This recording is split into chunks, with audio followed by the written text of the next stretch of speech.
This is battlefield reconnaissance. 4 men who never fire a shot can destroy a battery, a convoy, and a fuel dump inside 24 hours.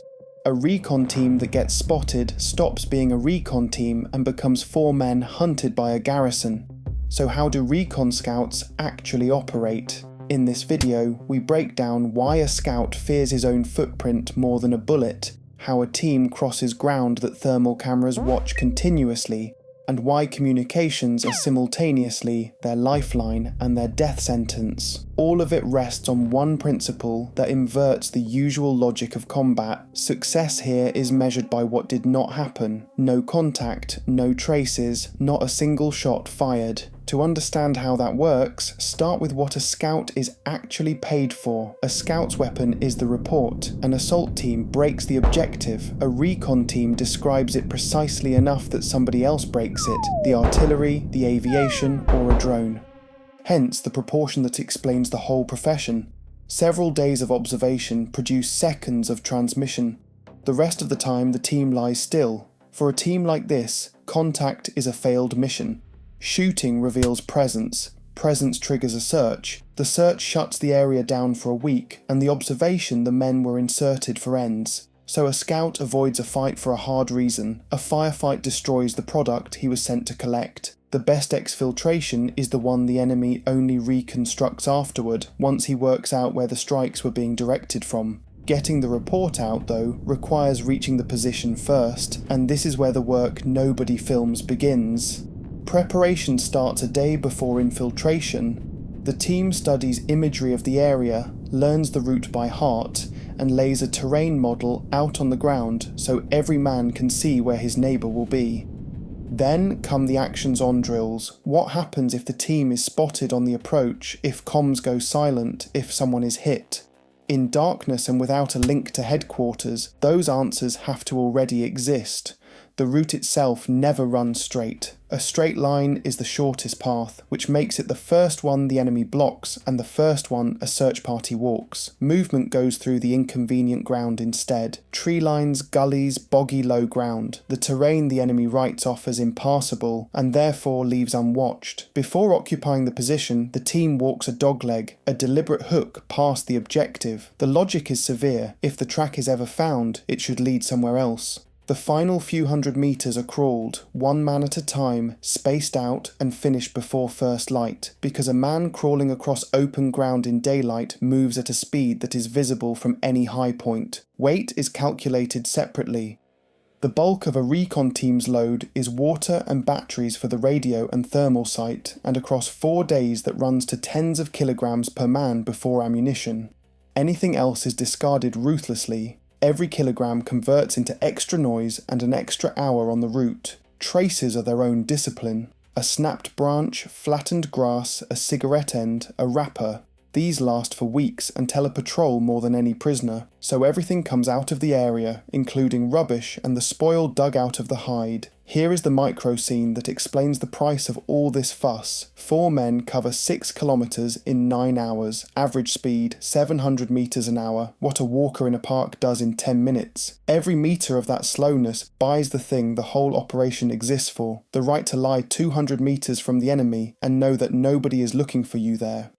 And the route ends at a position that, from the outside, looks like the absence of anything at all. An observation post is more than a hole with a view. A properly built position consists of 2 points, the hide, where the team rests and works the radio, and the observation point itself, a few dozen meters away. The reasoning is simple. If one is discovered, the men still have the other and the time to withdraw.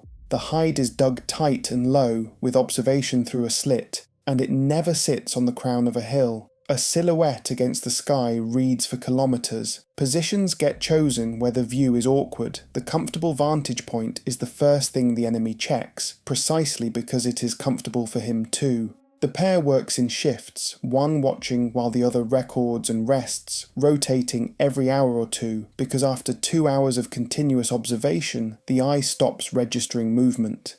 Scanning runs in sectors, left to right and back, pausing on each segment. Peripheral vision catches movement better than the centre, which is why staring at a single point achieves nothing. The hardest load here is stillness. British units have a name for it: hard routine. No cooking, no movement in daylight, eating and drinking flat on your stomach without raising your head, every piece of waste bagged and carried out. An LRDG scout described what it does to time. After 4 hours of lying motionless, the watch had advanced 15 minutes. Watching, though, is only half the craft. The other half is knowing what to count. A scout needs facts in a standard format. In most armies, it is the same one, remembered by the word salute. Size, activity, location, unit, time, equipment. 6 fields that turn something seen into a task for the guns. A lot of vehicles is a useless sentence. 8 vehicles, 2 with antennas, unloading, 0730, grid as follows, is a target.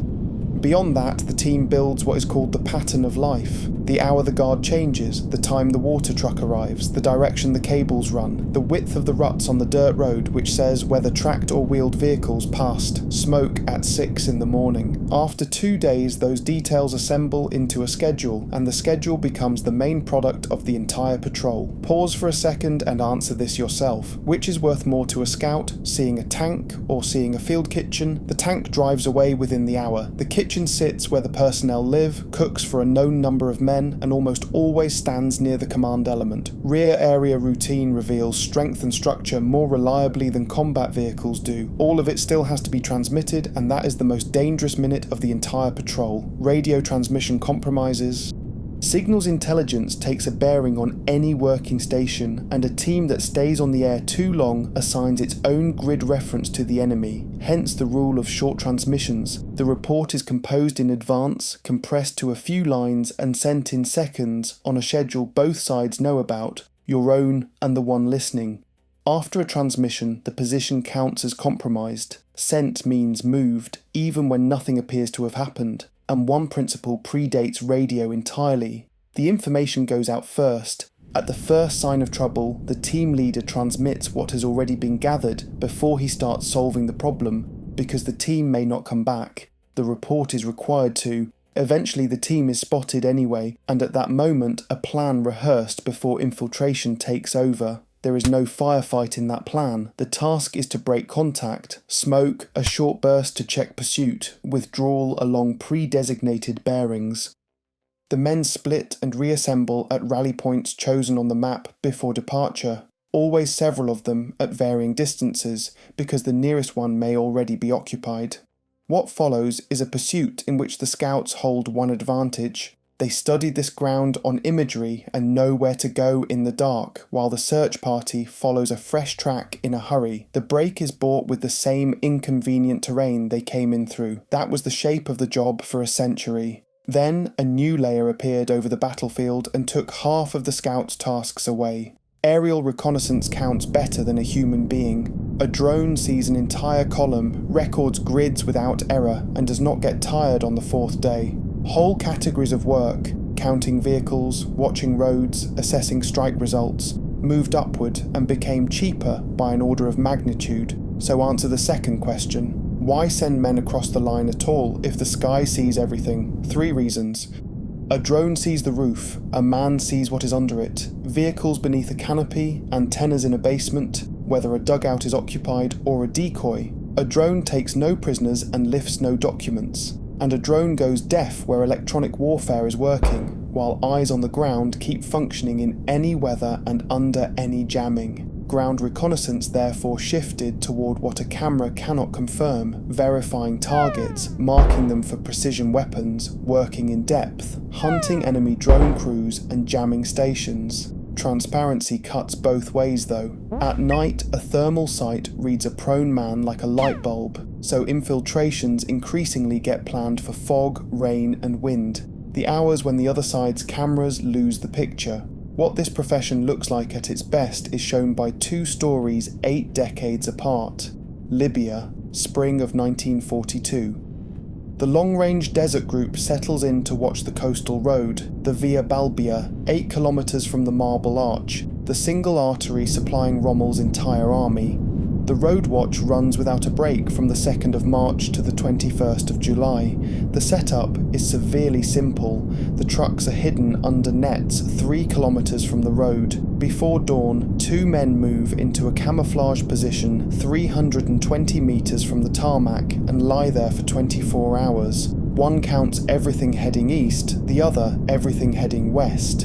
At night, the pair crawls in to roughly 30 meters, close enough to identify vehicle types by sound and outline. Patrols rotate every 11 days, and 3 of them are always in the cycle, one lying up, one moving to relieve it, one heading back to the base at Siwa for debriefing. On the 21st of March, a convoy of 27 vehicles and around 200 men halted for the night in the gap between the watchers and their hidden transport.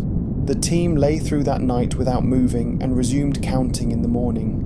Across the entire operation, the road watch lost no men and no vehicles. The result of all that boredom was strategic. The head of military intelligence in the Middle East rated the surveillance of the Tripoli-Benghazi road as the unit's single most important contribution to the campaign. A tally of vehicles confirmed the real strength of the Africa Corps at a time when every other source disagreed. Montgomery later admitted that without the reconnaissance of the Mareth line positions, his attack would have been a leap in the dark. 2 motionless men beside a road did more for the outcome of a campaign than dozens of successful raids. Now look at what the same work has become. The Ukrainian Battlefield Awareness System, Delta, pulls data from dozens of sources at once: aerial reconnaissance, satellites, radars, fixed cameras, radio intercepts. A civilian channel feeds it too. Through a chatbot, hundreds of thousands of people sent reports of spotted equipment during the first 9 months of the invasion alone. One thing changed: time. In 42, a report travelled from the position to Siwa, from Siwa to Cairo, and the reaction was measured in days. Today, an object entered into the system by a scout becomes a task for the guns within minutes, sometimes faster than the enemy can clear the road. The principle held: somebody still has to lie there and watch. Teams like these break down in almost identical ways, accepting a firefight instead of breaking contact, entering and leaving along the same route because it is already proven, daylight movement across open ground on the assumption that a quick dash will do, rubbish left behind and spoil never carried out. A long transmission and a phone brought along, estimates in place of counts, about 10 vehicles in a report that force allocations are later built on, waiting for a significant target and missing the routine, which is where the whole picture lives. And exhaustion on the 4th day when a watcher fixes on one spot and stops seeing, from which follows something rarely said out loud in conversations about war. Artillery, aviation and drones strike exclusively at what somebody first saw and described correctly. Whoever sees first determines where the war will actually happen, and does it without ever pressing a trigger. In the next breakdown, we look at the reverse side of this craft: how camouflage and deception actually work, and how they make a scout look straight at something and see nothing.